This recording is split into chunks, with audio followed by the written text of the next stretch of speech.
Let's go over the long-term review of these two CCW packs that we use when we're out adventuring. This is the 5.11 Skyweight Utility Chest Pack, and this is the Maxpedition Fatboy Versipack. And I love any packs that make me laugh when I say the name. Even though these are designed primarily for CCW, you can use them for anything. I think 75% of the time when I'm wearing this pack, it's just for my phone and camera gear. I've had this 5.11 pack for 1.5 years, and the Fatboy comes in at 11 years. I'll go over how well these bags have held up. This one primarily backpacking, and this one primarily car camping. I'll tell you what I like and what I don't like, and I'll also include what fits. You have found Explore Trek Adventure with Kelly and Greg. We cover everything camping, from backpacking to adventure vans. Let's give you a brief overview of each bag. For this one, let me put it on so you can see how I normally use it. When you're using this pack, you gotta make sure you put it on before you put on your backpack, otherwise, no chance. This pack adds a bunch of pockets, as you can see, I don't have a lot of other pockets that I can access on my pack, but this thing gives me a huge amount of options. The biggest pouch on the back has these quick tabs so you can quickly access if you need to. And if I open this all the way up, it does have tabs on both sides in case you're left-handed. If we open this all the way up, you can see there's some stretchy loops in here.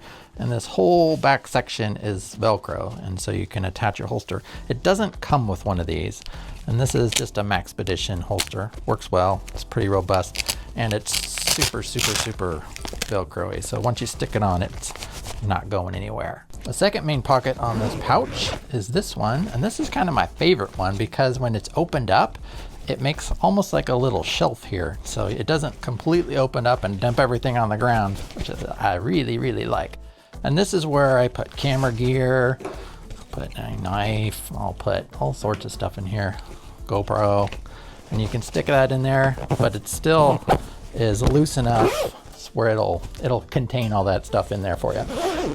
It also has a little middle section here. I personally don't use this, but it's just a divider. On the front of the pack, there are these two little loops here. Haven't used them for anything, but you could use it if you wanted to hang your pack up, something like that. And on the very front, there's kind of this stretchy pouch. And I thought I was originally gonna put my phone in here, but it seems to me that it's a little too loose, and I'm worried about my phone. So my phone actually goes in this zippered pocket. It zips up, which is really nice. The only problem I've found is if you really load this pack up on the inside, it becomes really super tight, and it actually becomes hard to actually use this front pouch. So it really depends on how much you stick in here. Even before we did YouTube, I like to record pretty much everything when we're out on the trail. So being able to have battery packs and actually have them accessible, I like to stick it right in the front here. I can make sure stuff is charged and I never have to worry about it. Now let's check out the Maxpedition Fatboy. I rarely honestly wear this. If I'm gonna wear anything, it's gonna be something like this. I think that's a much better option. But let me show you how it looks when you're actually wearing it. So it hangs right at your waist, which actually I like. One of the reasons why I don't like carrying this just on my body is I find it really awkward because it gets in the way of my arm, which I'll end up going like this, which then it becomes accessible easily for other people behind you. I just don't like. Other option is to hang it in the front, but that's kind of uncomfortable. We primarily use this in a vehicle, and it's got this nice handle that you can easily grab and move around if needed. On the front of this pack, that has a nice big Velcro section in case you want to put your SpongeBob patch. Over here on the side, this whole buckle, only one side has a buckle, so you can't completely remove the strap, which actually is a negative. On here, they've got a little pouch. That's where I keep a knife in here. And then there's also a place for a pen, pencil. I do like that this has a little top on it because it keeps it, one, keeps it from not exposed, and two, from somebody easily grabbing it from you. Over on this side, there's a zippered pouch, and it zips all the way around, all the way down, so it opens way up. You can keep other items in here, and also we keep some gloves. On the other side, there is another small pouch. And I like that these Velcros are really long, so it really holds it pretty tight. It also has this really small, little tiny pouch in here. We got chapstick, multi-tool. on this buckle that holds down this front flap, they put a nice way of cinching it down. Actually, area like that. And if we open it up, we've got another pouch. Also, just so to notice, this is really thick material, so I don't have any problems with chucking this thing in anywhere. And there's just random things in here.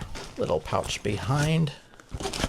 So there's a lot of little cubbies, and then there's another pouch on the front. You've got this big pouch in the top. And they did include a little bit of extra material in case you had it oversized. You can kind of still cinch stuff in there. And this is where I primarily keep some medical stuff.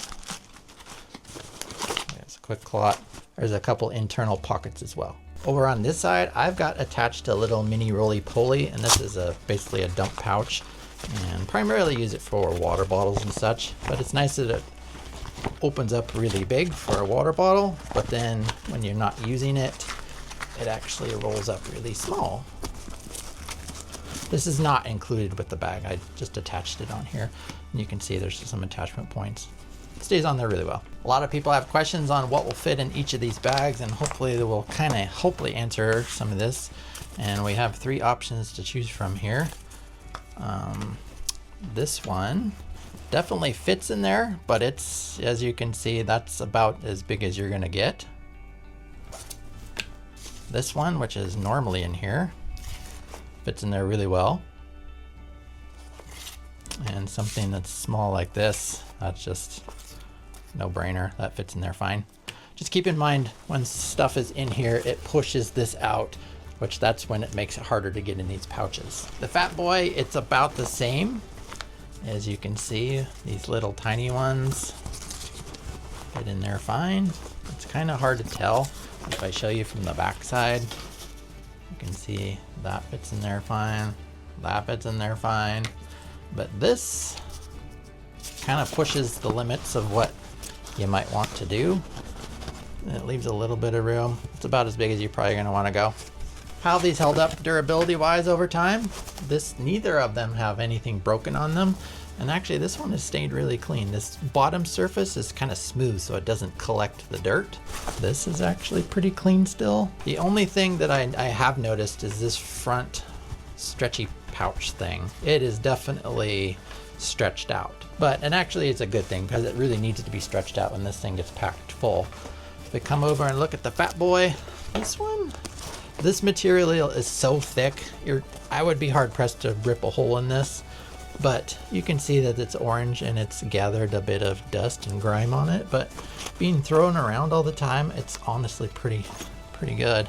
So build quality on both of these bags, you have nothing to worry about. Let me show you how these carry the weight, but before we do that, on the back of this pack, there's a padded section, and this is where you can put like another strap if you want to carry it around your waist. But this padded strap actually does really good job of protecting your body when you are wearing it. The only thing is this can get really hot and sweaty. Let me show you how these both carry the weight. But one thing I wanted to point out is you can see it's kind of a mesh material, but it's slightly padded. You can see we got pine needles stuck in here. When you're taking this bag off, do not put this side on the ground because this is gonna suck up the dirt and pine needles and that kind of thing. Definitely stick it on this side if you can. This is loaded up just how you would normally carry it. And I like to keep this this straps are not so tight that it's gonna block your circulation off. And these straps are also not stretchy, so you kind of got to give it where you have a little bit of room, and you can see it stays pretty well in place. The only time I've noticed an issue is leaning down in a stream to fill up some water, doing the water filter. It kind of was hanging weird every once in a while, but for the most part, it actually stays in place. Now this is the Fatboy, and it's loaded up, and when you pick it up, it hangs pretty nice and level. It doesn't like end up being all wonky like that, which actually is good in case you needed to get inside, you can. And if you're wearing it, the nice thing about it does hit right at the waist, so it's not banging you. And there is just a smidge of padding on the back. Nothing like really padded, but you're not feeling the lumps. And moving around, I don't know, it's fine.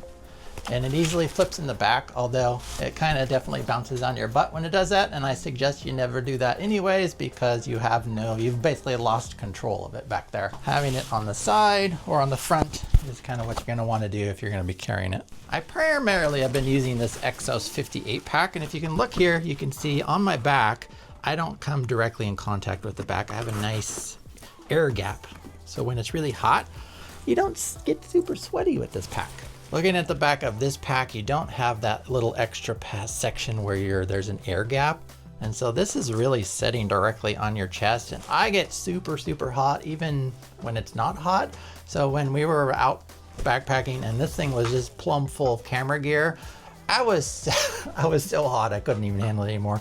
And halfway through the day, I ended up taking off and kind of moving my camera gear elsewhere. As far as accessibility goes, when it's right here, I can actually still get to my radio fine. I can get to everything I need fine. It doesn't get in the way of me accessing any of my pouches.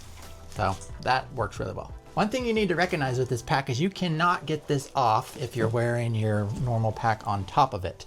It only has one buckle on the one side and it has to go over your head to get it off. So keep in mind that if you need to take this off for whatever reason, you're gonna need to take all your other gear off first, then take that off. Let's go over the cons on both of these packs. And honestly, I do have to say this 5.11 pack, I actually really enjoy it, but there are a couple cons. As far as buckles go, there's a buckle on this side and a buckle on this side, so you can get in and out of it pretty nicely there.